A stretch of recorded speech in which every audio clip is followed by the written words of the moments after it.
Hi team, this is your Unit 1, Lesson 1 for Unit 4. Today, there are two questions that I'm asking myself in planning. What's the one question I'm going to drive towards? And then what are the moves I'm making as I facilitate to increase discussion? And so you're going to hear a little bit of a conversation around how to facilitate strong discussion by thinking about that one question. So first, what's the prior knowledge that we have in this lesson 1? So today we're recording data into a table by using tally marks. This is prior knowledge from first grade. They've used tally marks before, and so this is not new to them. But what's going to be challenging about it is this language of categories based on similarities. So I know that in discourse, I'm going to use this this language specifically because might not be the strongest prior knowledge they have to use that language. So I definitely want to be using the word similarities. Today, category is a group of data where the data has something in common. This is a conceptual idea. The same group of data can be sorted in a variety of ways, conceptual idea. And when sorting data into categories, each item goes in only one category.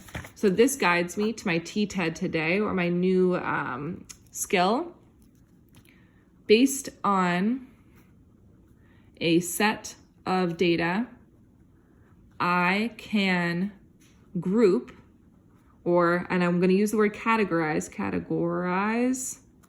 it into each item only goes in one column. Same group of data can be sorted using a variety of ways. Categories group of data where all the data has something in common. Based on a set of data, I can create a category, create a category by asking myself, what does this data share in common?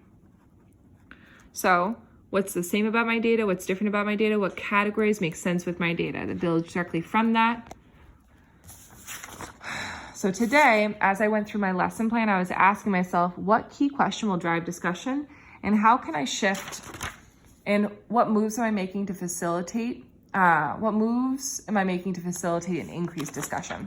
So first, how did you sort your animals? This is data driven by circulating around and looking at scholars' work. So you must start the lesson with kids working independently with their partners, working independently or working with partners to sort the data from right here. Hold on. They need to identify similarities and differences, determine categories, and sort based on that. You walk around and you ask, how did you sort your animals? You're gonna pick a kid that's in the majority, and then call your phone. What did you notice about how they sorted? So you drop this underneath your dot cam, turn and talk. Instead of a turn and talk, what do you notice about how they sorted? Call on your phone so you can get 100% of kids talking. Later on, another question that I thought was high quality question is, turn and talk, what did you notice about how they sorted? The reason why I think that this is a key turn and talk question is because it talks about them noticing similarities, them noticing differences, and be able to categorize based on that. So this is a huge question. Then to make a category, what do you have to do? I changed this from a turn and talk to a tell a first grade teacher because I want to get them multiple at-bats at talking. So today, by the end of the day, you want kids to be able to say, based on the similarities and differences of a data set, I can create a category. That's even a better turn and talk or a better TTED than I said before. Based on similarities and differences within a data set, I can create categories by asking myself, what do they share in common? What's different? So then what category makes sense? I look at this and I first ask myself, what are similarities and differences? Well, this is a water-based animal. I think I got all the water-based animals. And I'll do water animals.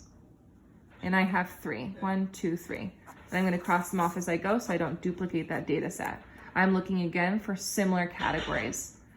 These are animals that might try and kill someone because they're big aggressive cats. They're predators. I'll call them predators. I'm not going to put the snake in that because I don't feel like it fits that. Predators. I could also do fur animals, non-fur animals. I have 2. Then animals that live on a farm, I'm gonna do next. Farm animal, farm animal, farm animal. And I have 1, 2, 3 farm animals. And then jungle animals. I think they're both in the jungle. I just made up different things as I went through. So I asked myself first, what do they share in common? What's different? What categories can I make that I can put them into? How can we sort these games into categories? I first asked myself, what's the same, what's different? So then what categories make sense? Basketball, Candyland, baseball, Connect Four, soccer, and Monopoly, football, Guess Who Shoots and Ladders. So I see sports, so I could do just sports, and I could do board games. Sports, 1, 2, 3, 4. 1, 2, 3, 4, 5. And then this is going to potentially be a challenging thing for kids to see a tally mark. So today I model for you both the questions that I ask and the key similarities and differences.